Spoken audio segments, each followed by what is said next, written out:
किसी भी विषय के लिए और उसके एग्ज़ाम के लिए ज़रूरी है कि आप उस विषय के सिलेबस को ध्यान में रखें। और जैसा कि बीए प्रोग्राम सेमेस्टर 5th का एसओएल में जो हिंदी अनुवाद और सिद्धांत का विषय है, इसका किसी भी प्रकार का कोई मटेरियल आपको आसानी से कहीं उपलब्ध नहीं है। इसीलिए आवश्यक है कि सबसे पहले आप यूनिवर्सिटी की गाइडलाइंस के अकॉर्डिंग जो सिलेबस प्रोवाइड किया गया है उस सिलेबस को ध्यान में रखकर अपनी स्टडी करें।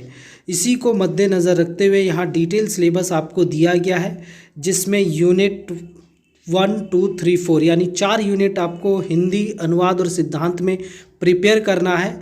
और आज की इस वीडियो में हम चौथे यूनिट की बात करने जा रहे हैं। सिलेबस के अकॉर्डिंग इसका जो पहला टॉपिक है वो है जनसंचार। तो इससे रिलेटेड जो प्रश्न बन सकता है वो बन सकता है जनसंचार क्या है, जनसंचार की विशेषता और माध्यम। तो सबसे पहले जनसंचार की बात करें तो जनसंचार शब्द अंग्रेजी भाषा के मास कम्युनिकेशन शब्द का हिंदी पर्याय है, जिसका अर्थ होता है अधिक मात्रा में लोगों तक अपनी बातों को पहुंचाना। जनसंचार का साधारण अर्थ है जब व्यक्ति अपने विचारों, अपने संदेशों, अपनी भावनाओं को एक दूसरे के साथ साझा करता है तो इसे जनसंचार कहा जाता है। जनसंचार जो शब्द है अंग्रेजी भाषा के कम्युनिकेशन शब्द से बना है और इंग्लिश का जो कम्युनिकेशन शब्द है ये लैटिन भाषा के कम्युनस शब्द से लिया गया है, जिसका अर्थ है to make common, to share. अर्थात कहा जाए तो सामान्य अर्थ में किसी एक व्यक्ति से दूसरे व्यक्ति तक संकेत, चिन्ह, प्रतीक के माध्यम या बोलकर, लिखकर अपनी मनोभावनाओं को जब पहुंचाया जाता है इसे जनसंचार कहा जाता है। जनसंचार एक गतिशील प्रक्रिया है जो आवश्यक है। अलग अलग विद्वानों ने इसे अलग अलग तरीके से परिभाषित करने का प्रयास किया है।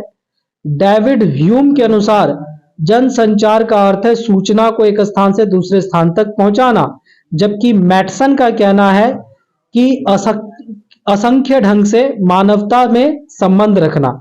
अंग प्रदर्शन या शारीरिक मुद्रा के जरिए आप बातों को पहुंचाते हैं तो जनसंचार है, मैटसन का कहना है।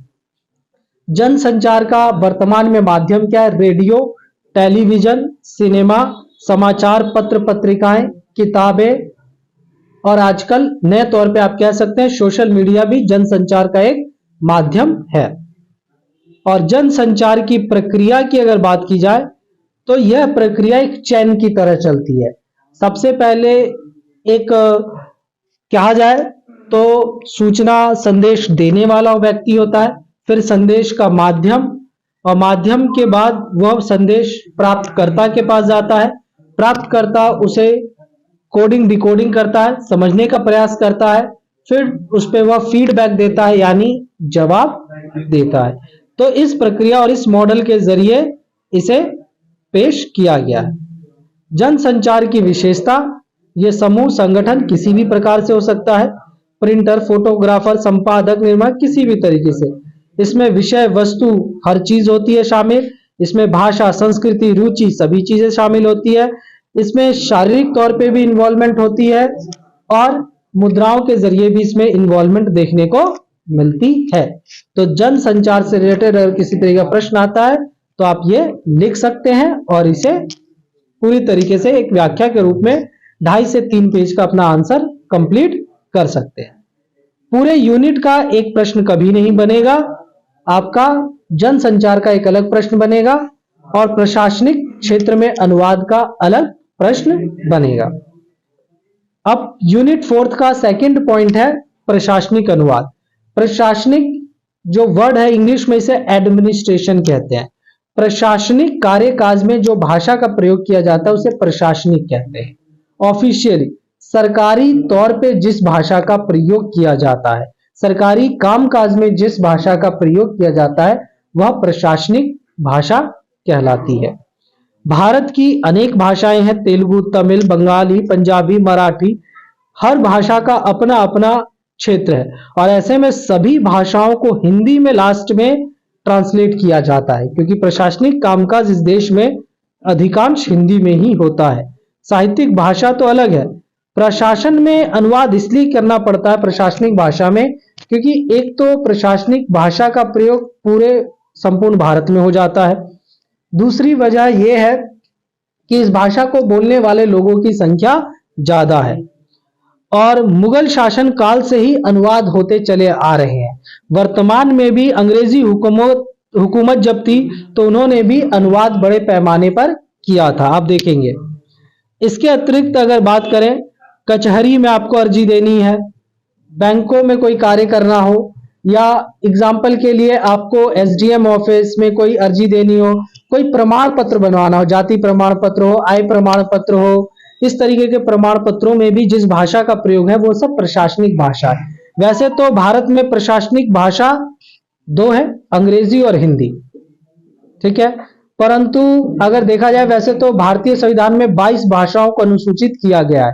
22 में से किसी भी भाषा का प्रयोग प्रशासनिक रूप में किया जा सकता है। वैसे तो संपूर्ण भारत में केवल 2 ही भाषाओं का प्रयोग होता है, हिंदी और अंग्रेजी, और प्रत्येक राज्य अपने प्रशासनिक कार्यों में अपनी एक स्थानीय भाषा का भी प्रयोग करते हैं, जैसे तमिल, तेलुगु, कन्नड़, बंगाली, मराठी जैसी भाषाओं का प्रयोग बहुत सारे राज्य अपने अपने क्षेत्र में प्रशासनिक तौर पे कर रहे हैं। बाद में उस भाषा का भी अनुवाद किया जाता है हिंदी में या अंग्रेजी में, ताकि कार्यों को आसानी से समझा जा सके, ठीक है, सुविधानुसार किया जा सके।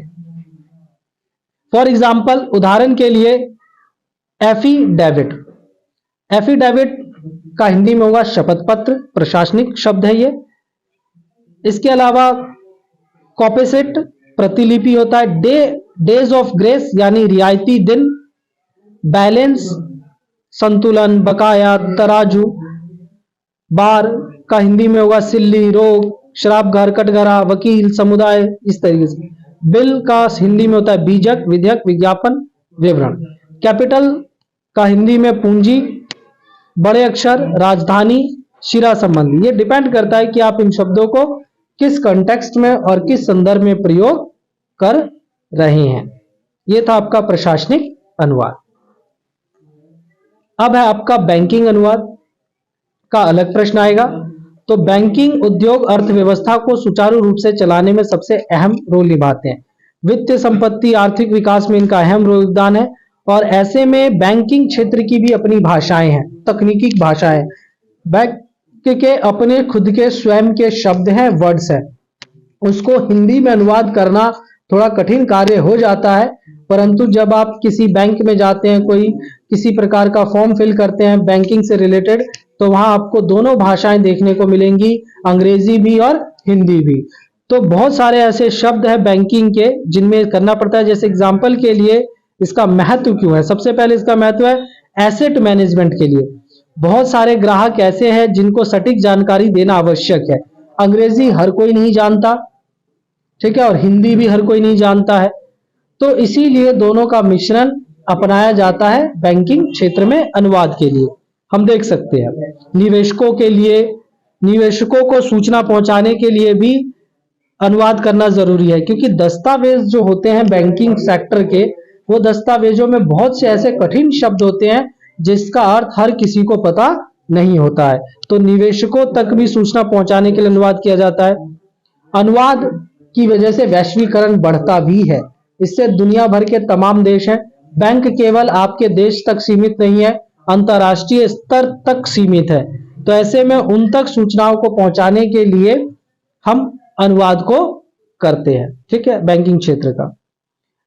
और ये डिपेंड करता है वैध भाषा पर कि आपके यहाँ दस्तावेजी भाषा में किस प्रकार का प्रयोग किया जा रहा है। विस्तार के साथ साथ सटीकता जरूरी है। बैंकिंग अनुसंधान पेशेवर है, तो वहां पे इन चीजों का यूज किया जाता है, अकाउंट्स वगैरह से रिलेटेड। ये बैंकिंग क्षेत्र के अनुवाद है। इसके अलावा आपका विधि क्षेत्र, अगला और आखिरी टॉपिक है विधिक क्षेत्र। विधिक क्षेत्र का मतलब होता है कानूनी, कानूनी मतलब कोर्ट कचहरी की भाषा। ठीक है। संवैधानिक भाषा, हम जानते हैं कि हिंदी कई दशकों से हमारे देश में प्रयोग होती आई है। विधिक भाषा में अगर हम बात करें तो दुनिया भर के हर देश का जो संविधान है, कानूनी पुस्तकें उनकी अपनी भाषा में है। भारत का भी संविधान हिंदी अंग्रेजी मूल रूप से मिश्रण है, देख सकते हैं। ऐसे में जो भारत में कानूनी कामकाज होते हैं या कोर्ट कचहरी के कामकाज होते हैं, उनमें भाषा को देखा जाए तो मोस्टली ज्यादातर अंग्रेजी भाषा का वर्तमान में प्रचलन हो रहा है, परंतु हिंदी पे भी जोर देना आवश्यक हो गया है, क्योंकि अधिकांश जनता जो कोर्ट कचहरी या कानूनी व्यवस्थाओं में पढ़ती है, उन्हें अंग्रेजी का कुछ भी पता नहीं होता। ऐसे में कानूनी या विधिक जानकारियों को हिंदी में ट्रांसलेट करके, अनुवाद करके उन लोगों तक पहुंचाया जाता है। क्योंकि जब भी कोर्ट कचहरी में कोई कामकाज होता है, वहां टाइपराइटर, टाइपिस्ट टाइप करता है, तो वो कानूनी जितनी भी प्रक्रियाएं हैं उसको हिंदी में भी टाइप किया जाता है। क्यों? क्योंकि बहुत से फरियादी या कह सकते हो न्याय पाने के लिए जो लोग जाते हैं, उनको अंग्रेजी या टेक्निकल शब्दों की जानकारी नहीं होती है।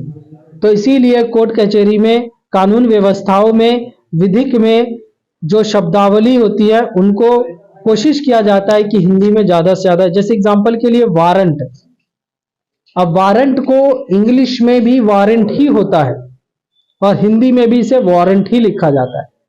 पर वारंट शब्द एक ऐसा हो गया, इसकी स्पेलिंग या इसका सही अर्थ एक फरियादी को तो पता नहीं होगा, लेकिन यह है कि उसे वारंट शब्द से डेली लाइफ में यूज होने की वजह से वो इतना जानता है कि वारंट का मतलब क्या है। इसी तरह बयान, अर्जी, करार, समन, नोटिस यानी कि अपील जैसे शब्दों का प्रयोग अब यूज हो रहा है हिंदी में, जनसाधारण तक यूज हो रहा है। और अनुवाद संबंधी इस विधिक भाषा को तकनीकी तौर पे और बेहतर तरीके से पेश किया जा रहा है। इसीलिए कोर्ट कचहरियों और कानूनी तौर पे ट्रांसलेटरों की भर्ती की जाती है, जो प्रक्रिया को ट्रांसलेट करते रहें या कागजी काम होने के बाद उसको ट्रांसलेट करके पब्लिश करें या फाइलों में रखकर उसे सुरक्षित किया जाए।